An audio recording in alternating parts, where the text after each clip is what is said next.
self-service haircut. How wet you need it. Yeah, that's okay. Oh yeah. I should have brought a towel. It's Laurel's first ever haircut. Part of our self-sufficiency program.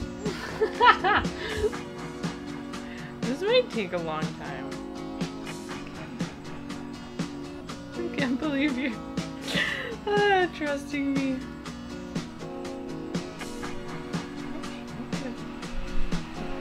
Hmm? I think my scissors should be in this hand, yeah. You don't even know it's and your scissors need. Making me question those now. Okay. Okay, wait, just let me reference a video. I'm gonna be here a while.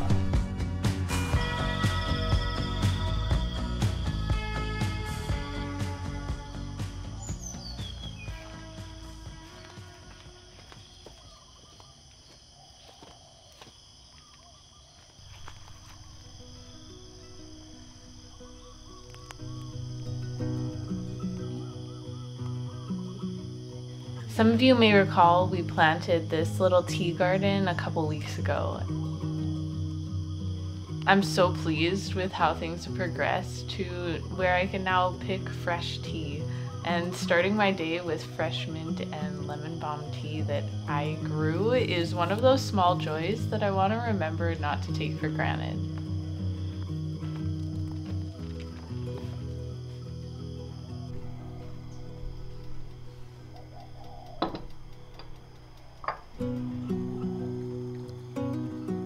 I really don't think that there is any better way to start the day than by walking through the garden, watering, and checking to see how everything is growing and getting along. There's such an amazing regenerative quality to nature. I can just cut down and harvest, use, and then replant this to become even more abundant.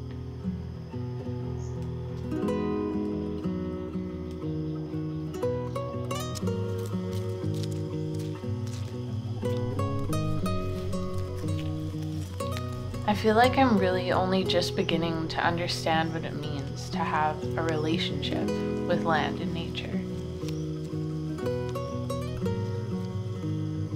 There's this dynamic exchange and reciprocity occurring.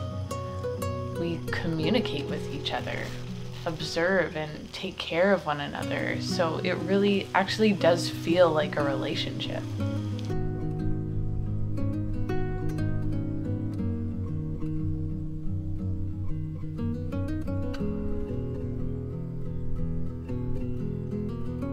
And when you think about it, it's actually a relationship with soil, since that is the foundation all of this life and abundance is rising out of.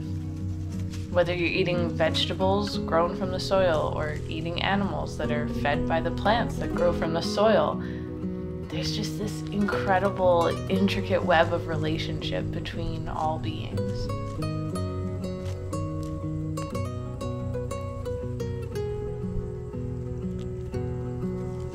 When you take the time to really think about it, and even better yet, have the opportunity to truly engage yourself in that network, it's mind-blowingly beautiful. It's masterful, the way we can work together. This interconnection is ultimately what we feel is most important in this journey, in this process that we're going through. It's what's so sorely missing from so many people's lives, that sense of connection and belonging.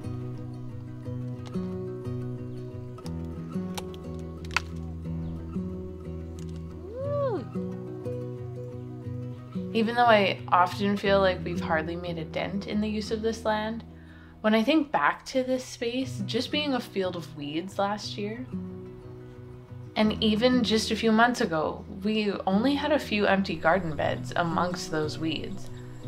I feel pretty happy with what we've managed to create. If planted a lot of different things with varying levels of success over the past few months, but the best gardening season is only just beginning, so I'm really hopeful for what we can continue to create and produce here. I still would hardly call myself a gardener, but even less so a barber. Okay. I'm watching another video.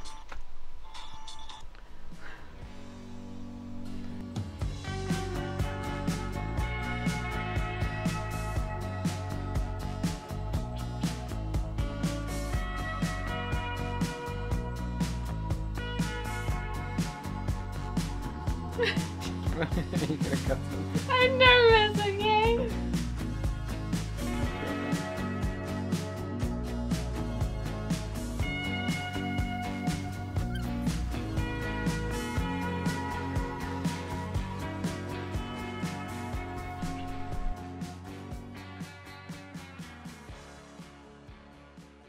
What's happening? I gotta look at it. I gotta look at the video. Now, after all that talk about soil being the foundation for flourishing life, some of you may know our soil is exceptionally compacted. But last year we planted and saved an insane amount of cowpeas, so this has become our cover crop, soil penetration, nitrogen fixing go-to. It's one of the few things that can actually root down into this hard native soil without any addition of compost and really minimal tilling or digging. Cover this field. Right? Right? Yeah. You gonna help me? You gonna help me? So every week for the past month, I have been planting out rows of cowpeas to cover the soil and then be able to use the cuttings for mulch.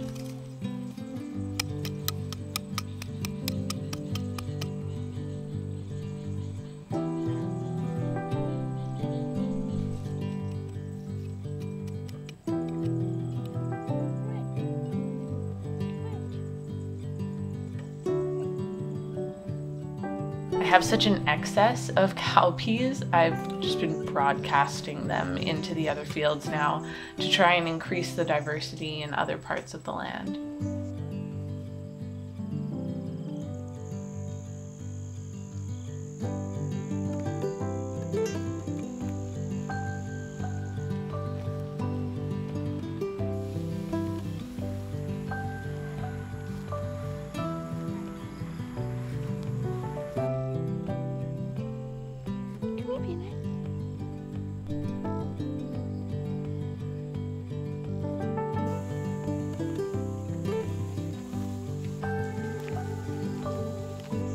I never even bothered to check before, but thankfully somebody commented on a previous video that basically every part of cowpeas are edible.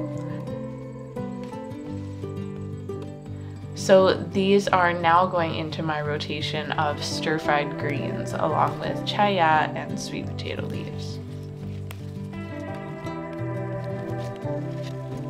Speaking of sweet potato, we will show you guys how our sweet potato harvest turned out next week, but before we dug everything up, I gave the beds a huge trim and used the cuttings for a massive compost pile.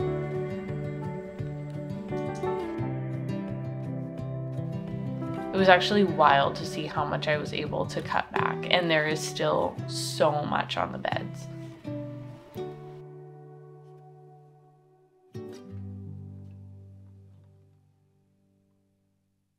I did a pretty lazy lasagna style heap and didn't bother too much with chopping things smaller, but I did decide to open up a container of EM that I made over 6 months ago and water it in to help things along.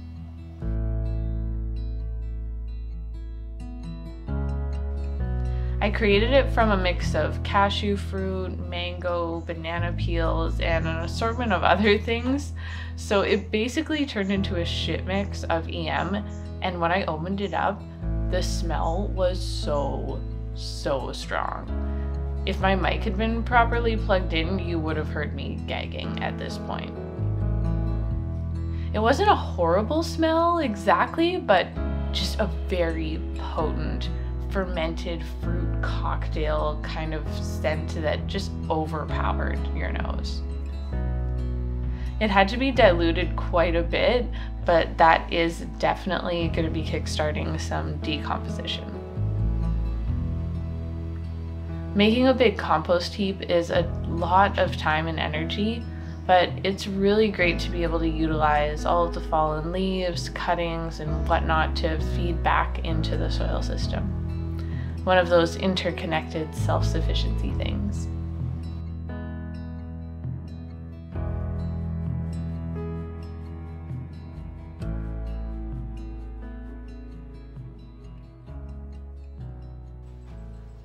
Straight up. I'm like this. I can always just clean up the edge. Yeah, with the razor. Yeah. Yeah, it's like the rough cut. It's the rough cut right now.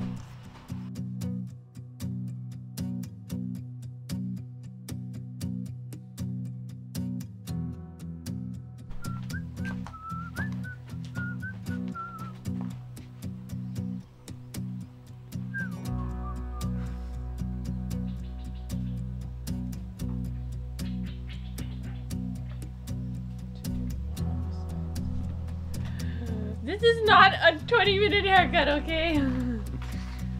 Just go for it. You don't want me to just go. Just go for it.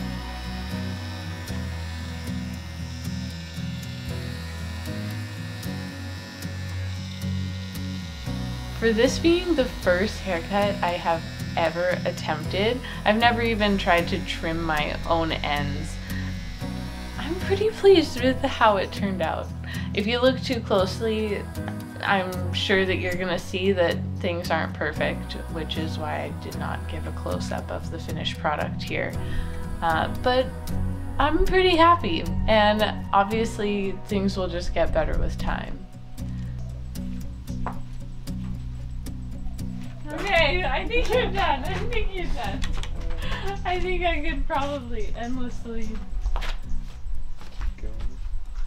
be trimming little hairs. I mean, turn around. I mean, I think it's way better. I think, personally, It's better. it looks better. I'm sure.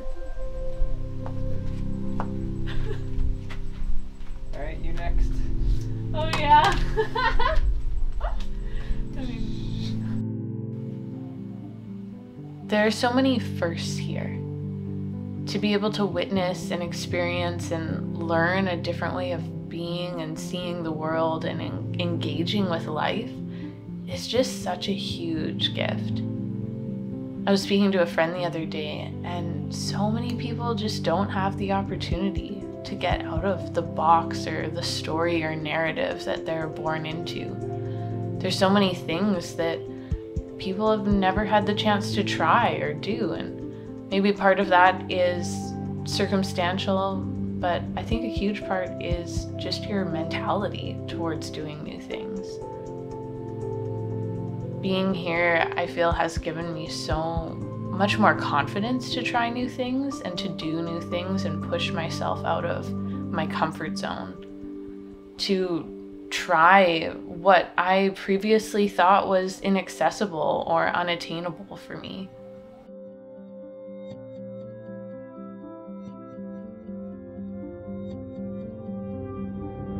I think people often have the mentality that the world is your oyster, that you have so many possibilities and opportunities when you're young. And then at some point, people think that they have less skills, less ability, less opportunity as they get older.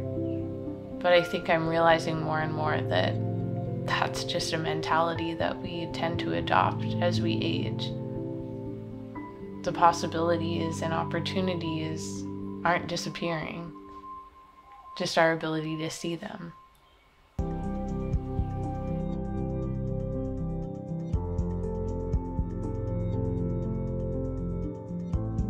I don't want to lose that.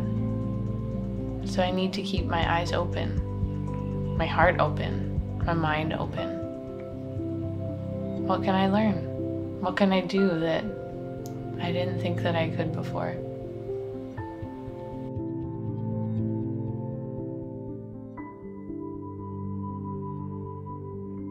If you're interested in hearing more thoughts, perspectives, and stories, you can subscribe to our Pilgrim's Process newsletter. We'll catch you guys in the next video.